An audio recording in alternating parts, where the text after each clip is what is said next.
जय हिंद, नमस्कार दोस्तों। मेरा नाम अंकित सिन्हा है और इस वीडियो में बहुत ही recently conducted paper UPSC SO steno के पॉलिटी क्वेश्चंस डिस्कस करेंगे। जितने भी पीवाईक्यूज मैं यहाँ डिस्कस करने वाला हूँ वो सारी हमारी समग्र बैच के अंदर कवर्ड है। इसमें सारे पीवाईक्यूज कवर्ड है स्टेट पीसीएस के इंक्लूड करके, और ये पूरी लिस्ट है कि कौन कौन से पेपर इंक्लूडेड हैं और ये क्या सब्जेक्ट कवरेज है। ज़्यादा जानकारी के लिए नंबर है यहाँ पे, व्हाट्सएप के थ्रू ज़्यादा जानकारी ले सकते हैं। इसके अलावा स्टैंडर्ड सोर्सेज भी कवर्ड है और जो पीवाईक्यू है वो टॉपिक वाइज है, तो बहुत ही अच्छे से रिवीजन हो जाता है। देखिए, पहला क्वेश्चन ये है जिसमें आपसे अमेंडमेंट एक्ट के बारे में पूछ रहे हैं। कह रहे हैं कि राइट टू प्रॉपर्टी को ओमिट कर दिया गया, हटा दिया गया किस अमेंडमेंट के through.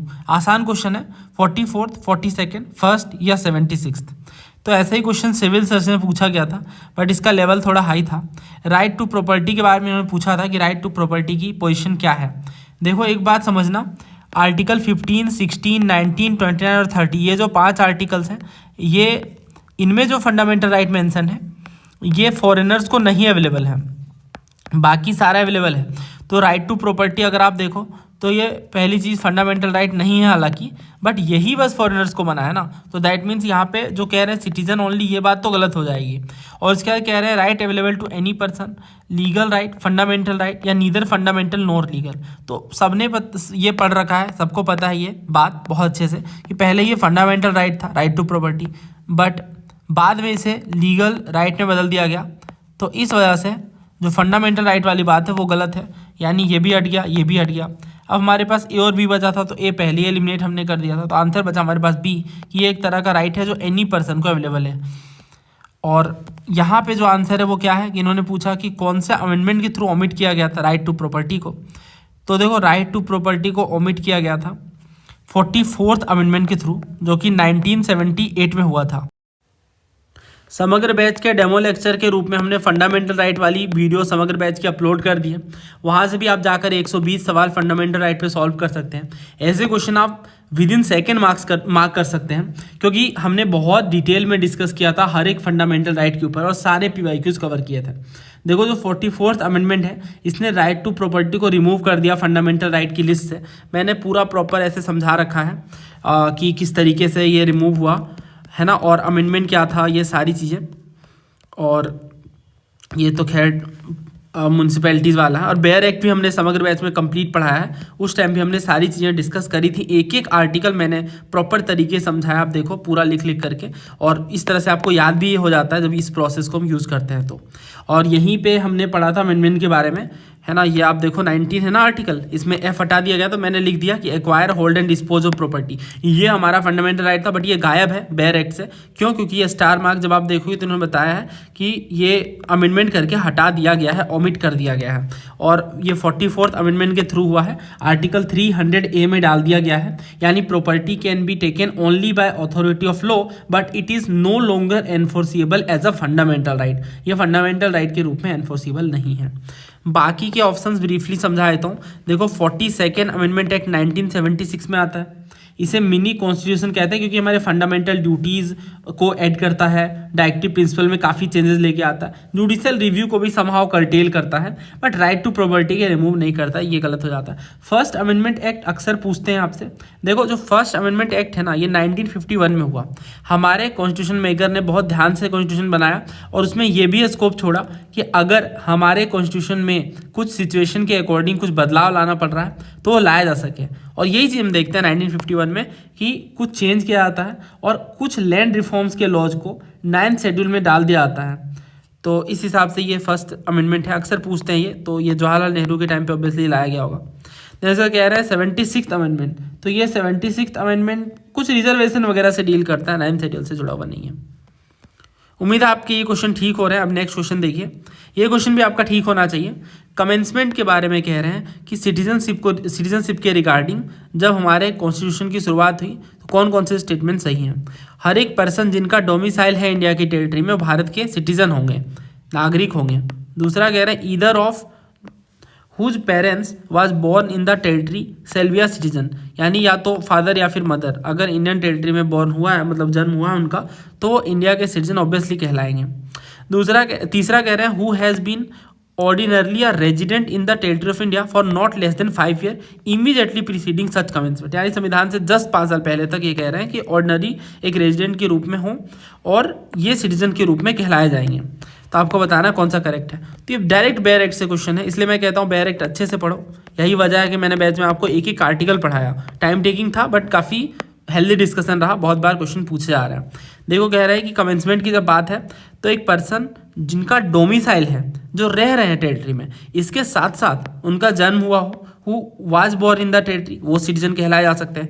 Either of whose parent was born in, यानी या तो फादर या फिर मदर, इनमें से कोई एक भी अगर भारत के बोर्न है ना तो वो इंडिया के सिटीजन के रूप में कहलाएंगे। और ये कमेंसमेंट के टाइम की बात हो रही है, ठीक है। उसका कह रहे हैं who has been ordinarily resident in the territory of India for not less than 5 year immediately preceding such commencement shall be a citizen of India.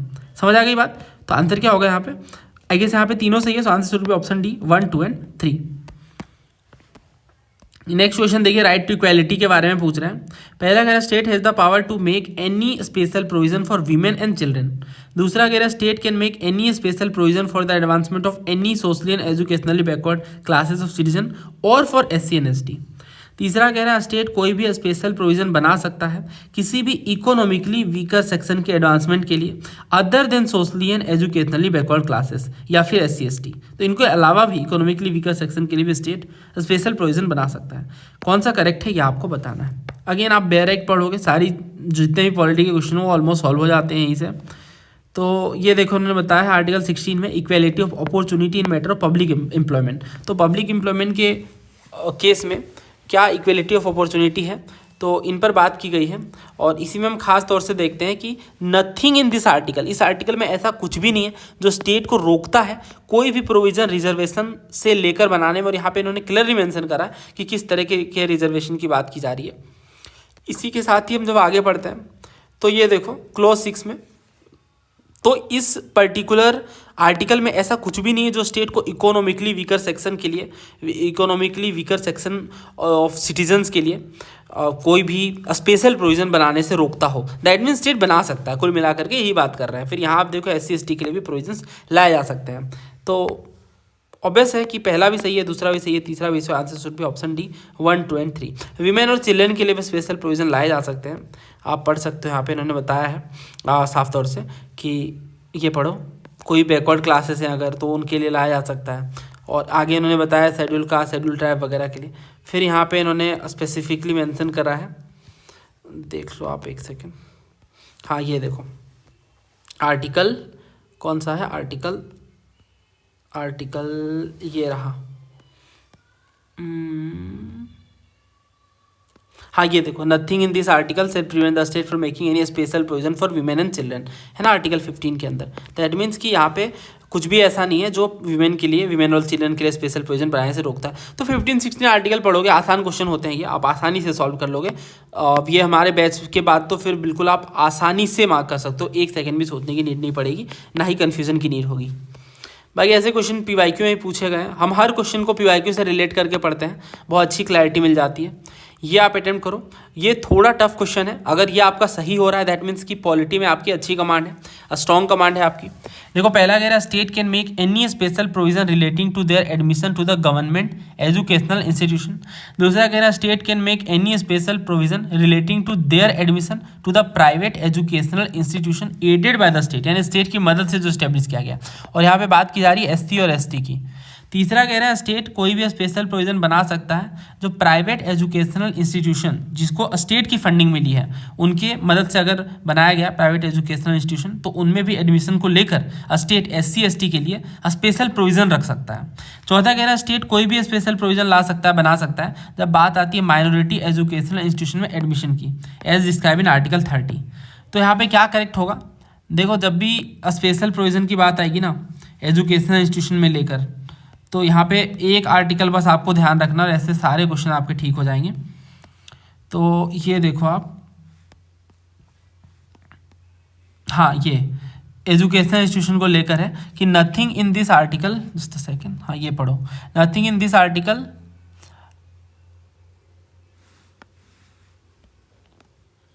और इन सब close of article 19 shall prevent the state from making any special provision by law for the advancement of any socially educationally backward classes। और यहाँ पे इन्होंने बताया कि ये जो प्रोविजन है ये रिलेटेड है to their admission to educational institution including private educational institution whether aided or unaided. भले स्टेट की फंडिंग मिली हो या ना मिली हो, अगर वो प्राइवेट एजुकेशनल इंस्टीट्यूशन है उनमें, या फिर अगर आप देखो तो एजुकेशनल इंस्टीट्यूशन किसी भी तरह के हो सकते हैं, बस वो माइनॉरिटी एजुकेशनल इंस्टीट्यूशन ना हो, क्योंकि यहाँ इन्होंने साफ तौर से लिखा है other than the minority educational institution referred in close 1 of article 30। ठीक है, समझ आ गई बात। दैट मीन्स यहाँ पे इन्होंने जो माइनॉरिटी वाली बात कही ना कि माइनॉरिटी को लेकर अगर कोई माइनॉरिटी एजुकेशनल इंस्टीट्यूशन है उनमें भी स्टेट स्पेशल प्रोविजन बना सकता है, ये बात बस गलत है। तो चौथा गलत है, बाकी तीनों सही हैं, बाकी तीनों वर्बैटिम रिपीटेड है। और ये कौन सा आर्टिकल है मैं बता देता हूँ, देखो ये आर्टिकल 15 का क्लोज 5 है, क्लोज 5 में प्रॉपरली ये बात मेंशन है। तो इस वजह से बेयर एक्ट से ऐसे क्वेश्चन होते हैं, अदरवाइज किसी बुक में नहीं मिलने वाले डायरेक्टली। मतलब थोड़ा सॉल्व करते हैं स्टूडेंट, डेफिनेटली कर सकते हैं लॉजिक लगाकर, बट मुश्किल होता है थोड़ा। बट अगर हम बेयर एक्ट से पढ़ते हैं तो बहुत ईजिली हम सॉल्व कर पाते हैं। और ये सीडीएस के पेपर का क्वेश्चन है। सीडीएस, सिविल सर्विसेज, जितने भी यूपीएससी एग्जाम है सब में यही ट्रेंड फॉलो होता है। अगर आप हमारे रेगुलर व्यूअर हैं तो आप इस बात को बखूबी समझते होंगे। अब नेक्स्ट क्वेश्चन देखिए, first pass the post system के बारे में पूछ रहे हैं कि कैंडिडेट को विनर माना जाता है किस केस में। तो मैंने आपको पूरा पढ़ाया, हमने सीडीएस की एनालिसिस करी थी, आप इस वीडियो को रेफर कर लीजिए। यही आप नाम सर्च करोगे पॉलिटी एनालिसिस और उसके बाद हमारे चैनल का नाम, तो यूट्यूब पे ही आपको मिल जाएगा। देखो first pass the post system के बारे में मैंने आपको पूरा समझाया एनसीईआरटी से कि क्या होता है। ये पूरा ऐसा लिख के समझाया था उस टाइम भी कि कैंडिडेट जिनको हाईएस्ट नंबर ऑफ वोट मिलता है वो इलेक्ट हो जाते हैं, तो उन्हें हम first pass the post system कहते हैं। इसे प्लूरैलिटी सिस्टम कहते हैं या फिर सिंपल मेजॉरिटी सिस्टम कहा जाता है। ये हमारे लेजिस्लेटिव असेंबली, सॉरी लोकसभा और स्टेट लेजिस्लेटिव असेंबली दोनों में यही मेथड का हमने यूज़ करा है। सिंगल मेंबर के लिए कॉन्स्टिट्यूंसी होती है ना, यानी 1 रिप्रेजेंटेटिव होते हैं हर एक कॉन्स्टिट्यूंसी में। वोटर कैंडिडेट के लिए वोट करता है, पार्टी के लिए वोट नहीं करता, कैंडिडेट के लिए वोट करता है। और यहाँ के इसका डिसएडवांटेज यही है कि विनर में नॉट हैव मेजोरिटी। सिंपल सी बात है ना, अगर 10 लोग हैं, 10 लोग खड़ा है चुनाव में और सबसे कम वाले को मान लो 5% मिले और सबसे ज़्यादा वाले को 14% मिले, 13% मिले, 10% मिले, ऐसे कर करके 10 कैंडिडेट को मिले हैं मान लो, तो सबसे ज़्यादा को भले ही 14% मिला। दैट मीन्स यहाँ पे हम देख पा रहे हैं कि इन्हें कितना हो गया, ये 100 - 10 90, ये आगे 86, भले 80% 86% लोगों ने इन्हें नेग्लेक्ट करा है, बट स्टिल वो चुनाव जीत जा रहे हैं। तो ये इसका डिसएडवांटेज है एफपीटीपी सिस्टम का। समझ आ रही है आपको?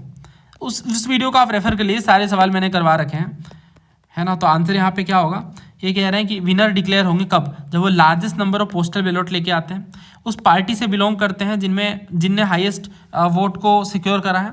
तीसरा कह रहा है more vote than any other candidate, ये तो आसान है, आंसर सी होगा इसका। बस बाकी लोगों से ज़्यादा वोट आप लाओ, आप एफपीटीपी के अंदर विनर डिक्लेयर हो जाओगे। सिंपल सा लॉजिक है ये तो। सबमिट करें फर्स्ट नॉमिनेशन को विदाउट मिस्टेक, ये सारा गलत है। देखो जब हमने इस मेथड को अडॉप्ट करा ना, तो हमारे संविधान सभा में बहुत चर्चा हुई कि ये तो बहुत सारे देशों ने नहीं फॉलो करा है, इससे तो मेजोरिटेरियन को ही सपोर्ट मिल पाएगा। इसका मैं लॉजिक अभी समझाता हूँ। बट एट द एंड इसे अडॉप्ट कर लिया गया क्योंकि ये काफ़ी सिंपल था। पहला, हर आम जनता को भी समझ आता है जिसे ज़्यादा वोट मिलेगा वो चुनाव जीत जाएगा, तो इससे इंक्लूजन होगा और लोगों का। ये वन ऑफ द फैक्टर था, सारे फैक्टर नहीं था but one of the factor था मेजर ये।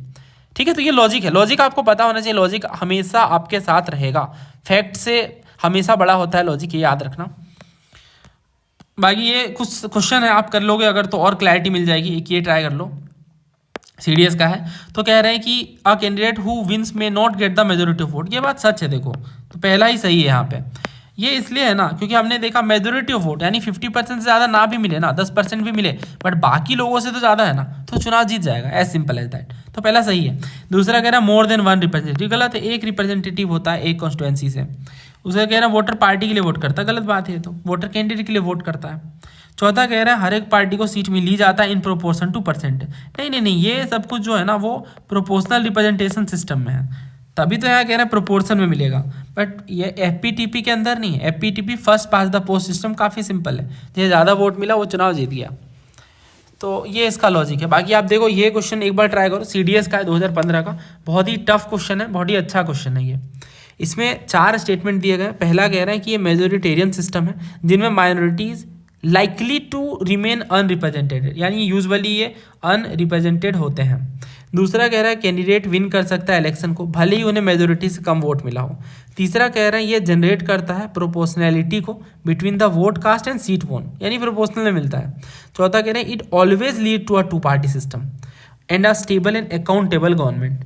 देखो हमें ना गलत बताना है, पहले तो यहीं बहुत लोग गलत करेंगे, बहुत मतलब आप समझो 50% कॉम्पिटिशन यहीं हट जाएगा, और ये होता है, बिल्कुल होता है, इसलिए हमेशा नोट पे फोकस करना। तो दैट मीन्स ये जो कह रहे हैं ना, पहली चीज़ कि कैंडिडेट अगर इलेक्शन जीत जाए और भले ही उन्हें मेजोरिटी वोट ना ही मिले, तो अभी तो हमने पढ़ा ये सही है, तो अगर 2 सही है तो ये 2 तो ऑप्शन हट गए, बस हमें थर्ड चेक करना है। तो ऐसे सॉल्व हो जाते हैं बहुत सारे एलिमिनेशन से। अब देखो यहाँ पे क्या कह रहे हैं, पहला कह रहा है मेजोरिटेरियन है, नहीं हमें थर्ड चेक करना है ना। ये कह रहे हैं प्रोपोर्शनलिटी, ये तो गलत है, प्रोपोर्शनलिटी वाली बात ही नहीं, वो तो प्रोपोर्शनल रिप्रेजेंटेशन के अंदर है। तो दैट मीन्स यहाँ पे जो तीसरा है ना वो गलत है, तो तीसरा आप आंसर में इंक्लूड कर लो। तो आंसर क्या होगा 3 और 4। तो बहुत ईजिली निकल गया, 2 स्टेटमेंट के बेस पे भी ऐसे क्वेश्चन सॉल्व हो जाते हैं। अब देखो मैं आपको ना पहला स्टेटमेंट का लॉजिक बताया हूँ, बहुत सारे स्टूडेंट को ये समझ नहीं आता कि क्या लॉजिक है इसके पीछे का। सिंपल सा लॉजिक है, देखो एपीटीपी में जो प्लूरैलिटी है वो उस पर ये काम करता है। जो एपीटीपी सिस्टम है ना, यहाँ पे candidate highest number of vote करते हैं जिनको, वो जीत जाते हैं, भले ही वो 50% से कम भी हो। तो जो वोट लूजिंग कैंडिडेट को मिला उसका तो रिप्रेजेंटेशन हुआ ही नहीं समझे, माइनॉरिटी वोट वेस्ट चला गया। मान लो अगर कोई सोशल, पॉलिटिकल और आइडियोलॉजिकल माइनॉरिटी है और वो कम है न्यूमेरिकली, उनकी जनसंख्या कम है, जोग्राफिकली स्कैटर्ड है वो, तो भले ही वो हमेशा सेकंड या थर्ड आ रहे हैं, समझना ध्यान से, भले ही वो सेकंड या थर्ड आ रहे हैं, वो 20% 30% इस तरह से सीट लेके आ रहे हैं, बट स्टिल उनका कोई रोल नहीं होगा। भले ही उनका सिग्निफिकेंट शेयर है टोटल वोट का, है ना, स्टिल उनके जो वोट है ना वो वेस्ट हो जाएंगे। इसलिए माइनॉरिटी यहाँ पे अनरिप्रेजेंटेड यूजुअली रह जाते हैं।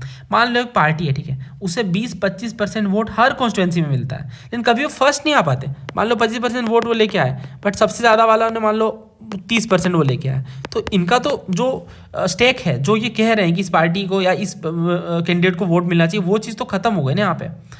तो ये आप समझ पा रहे हो कि माइनॉरिटी का जो वोट है वो वेस्ट चला जा रहा है, क्योंकि जो सबसे ज़्यादा ला रहा है वही जीत जा रहा है चुनाव। तो ये ना बहुत बड़ा डिसएडवांटेज है इसका, इस वजह से इसे काफ़ी क्रिटिसिज्म मिलता है। न्यूज़पेपर में अक्सर ही आर्टिकल वगैरह पूछे जाते हैं, मतलब आर्टिकल जब दिए जाते हैं तो उनमें ये बात रहती है यूजुअली। तो इस वजह से ये माइनॉरिटी अनरिप्रेजेंटेड रह जाते हैं। I hope it make sense. बहुत सारे स्टूडेंट को ये नहीं समझ आता, इसलिए मैंने डिटेल में एक्सप्लेन कर दिया।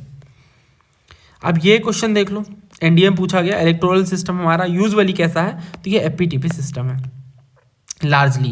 उसके बाद फिर ये देखो कि प्रेसिडेंट के लिए, देखो प्रेसिडेंट के लिए जो सिस्टम है ना वो प्रोपोर्शनल रिप्रेजेंटेशन का है, सिंगल ट्रांसफरेबल वोट सिस्टम का यूज़ करते हैं।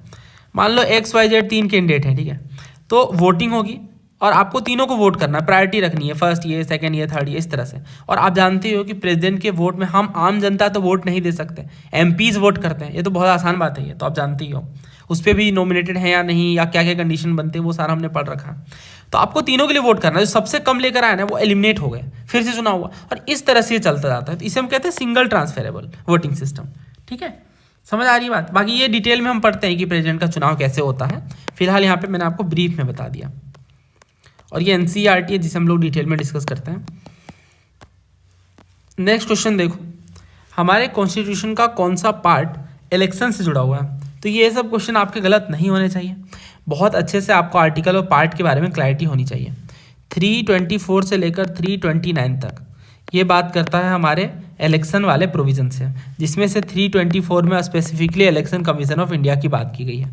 3 वर्ड याद रखना, सुपरिंटेंडेंस, डायरेक्शन और कंट्रोल। इन 3 चीज़ों को लेकर इलेक्शंस के सुपरिंटेंडेंस, डायरेक्शन और कंट्रोल को इलेक्शन कमीशन देखता है। इलेक्टोरल रोल को प्रिपेयर करता है, पार्लियामेंट, स्टेट लेजिस्लेचर, प्रेसिडेंट और वाइस प्रेसिडेंट के इलेक्शंस को कंडक्ट करता है। ये सारी बातें हैं इन आर्टिकल्स में। तो आंसर क्या है यहाँ पे, ऑप्शन डी, पार्ट 15 की बात। भाई पार्ट 9 में क्या है, पंचायत। बोलते के साथ ही आपको याद आना चाहिए, क्योंकि इन चीज़ों में आप गलतियाँ अफोर्ड नहीं कर सकते। उसका कह रहा है पार्ट 16। तो पार्ट 16 में क्या है, certain classes SC ST minorities वगैरह के लिए स्पेशल प्रोविज़न है। और जो पार्ट 11 है ना, इसमें यूनियन एंड स्टेट के रिलेशन की बात है। नेक्स्ट क्वेश्चन देखो, इसमें कह रहा है कौन सा जो आर्टिकल है वो फैसिलिटेट करता है, यानी ये बात करता है कि मदर टंग में प्राइमरी स्टेज को लेकर मदर टंग में ही इंस्ट्रक्शन दिए जाने चाहिए। आर्टिकल 350A, 350, 350B और 351। आंसर यहाँ पे 350A है।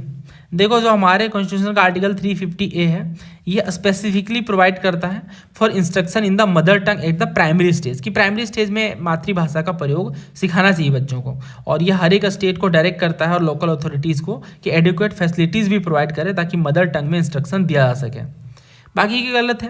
देखो आर्टिकल 350 डील करता है to submit representation for redress of grievances in any language used in union or state, यानी ये भी लैंग्वेज से ही जुड़ा हुआ बट मुद्दा अलग है। 350B में बात की गई है special officer for linguistic minorities, याद रखना पूछते हैं ये, special officer for linguistic minorities. और 351 बात करता है हिंदी लैंग्वेज के डेवलपमेंट को लेकर ओवरऑल। तो आंसर क्या है यहाँ पे? Option A. नेक्स्ट क्वेश्चन देखिए, 8th शेड्यूल के ऊपर क्वेश्चन है। रिसेंटली हमने काफ़ी सारा डिस्कशन किया था 8th शेड्यूल के ऊपर। इन्होंने कहा कि कौन कौन से जो 8th शेड्यूल के लैंग्वेज है 92nd अमेंडमेंट के थ्रू जोड़े गए। तो अगर आपको याद हो, मैंने आपको पूरा ट्रिक से बताया था, 21st, 71st और इन दोनों को जोड़ने पे बनता है 92nd। ठीक है, ये तीनों जो अमेंडमेंट्स है वो मैंने आपको बताया था कि 3 बार अमेंडमेंट हुआ और इसमें लैंग्वेज भरते गए, और जिनमें से KMN है, जो KMN है वो 71st में जोड़ा गया है ना, और 92nd में BD Bodo Dogri Maithili and Santhali BDMS।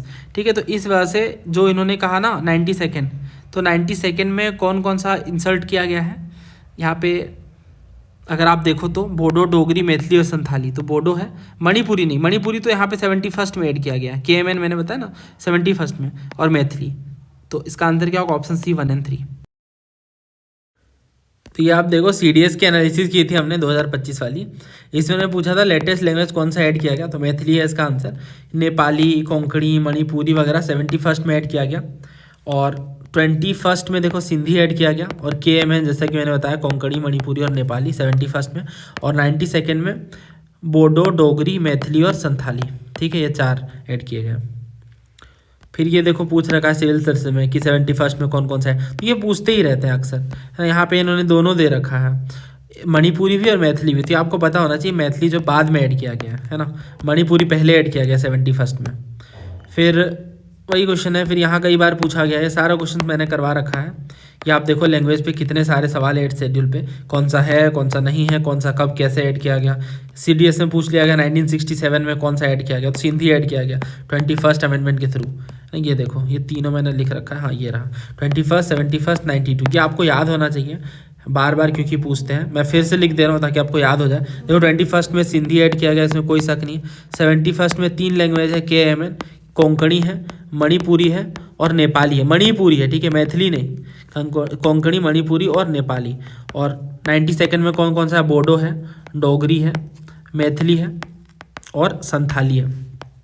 ये 4 जो है ये 92nd में जोड़े गए हैं। तो 21 + 71 कितना होता है? 92। यहाँ से आप ये याद रख सकते हो। 21st वाला 1967 में ऐड किया गया।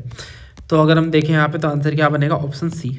नेक्स्ट क्वेश्चन देखो, the speaker of the house may disallow any question or a part thereof when in the opinion speaker, यानी ये कह रहे हैं जो लोकसभा के स्पीकर है ना, वो किसी भी क्वेश्चन को मना कर सकते हैं या किसी क्वेश्चन के पार्ट को, जब स्पीकर के ओपिनियन में, यानी स्पीकर को जब ये लगता है, क्या लगता है कि ये क्वेश्चनिंग के राइट का अब्यूज़ है, यानी क्वेश्चन पूछने के ही अधिकार का आप कह सकते हो कि अपमान है।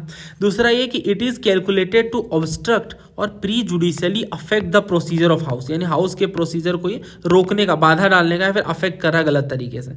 तीसरा कि ये कॉन्ट्रावेंशन है इन रूल्स के अगेंस्ट। चौथा कि पब्लिक इंपॉर्टेंस का मैटर है। तो ये आपको हमारी लोकसभा की रूल बुक में देखने को मिल जाएगा। यहाँ पे इन्होंने वही बात कर रखी है 43rd में, आप देखो कि स्पीकर डिसाइड कर सकते हैं कि कोई क्वेश्चन या फिर किसी क्वेश्चन का पार्ट वो एडमिसिबल है या नहीं इन रूल्स के अंदर, और इनफैक्ट डिसअलाउ भी कर सकते हैं किसी क्वेश्चन को या क्वेश्चन के पार्ट को, जब स्पीकर की ओपिनियन में ये अब्यूज़ होता है राइट ऑफ क्वेश्चनिंग का, यानी क्वेश्चनिंग के राइट को ही गलत तरीके से यूज़ किया जा रहा है, या फिर ये ऑब्स्ट्रक्ट कर रहा है, बाधा डाल रहा है, किसी तरह से प्रोसीजर को रोकने का काम कर रहा है, या ये कॉन्ट्रावेंशन में है इन रूल्स के, यानी विरोध में है। तो इस हिसाब से यहाँ पे देखो पहला, दूसरा, तीसरा सही, चौथा गलत है। लॉजिकली भी सोचो, पब्लिक इंपॉर्टेंस का मुद्दा है तो उस चीज़ को क्यों स्पीकर रोकेंगे? उस चीज़ को नहीं रोकेंगे ना, क्योंकि वो तो इंपॉर्टेंट मुद्दा है। तो 4 तो आएगा नहीं, बाकी तीनों शामिल है, आंसर इज सी। तो ये क्वेश्चंस थे हमारे, आई गेस और कुछ क्वेश्चन है।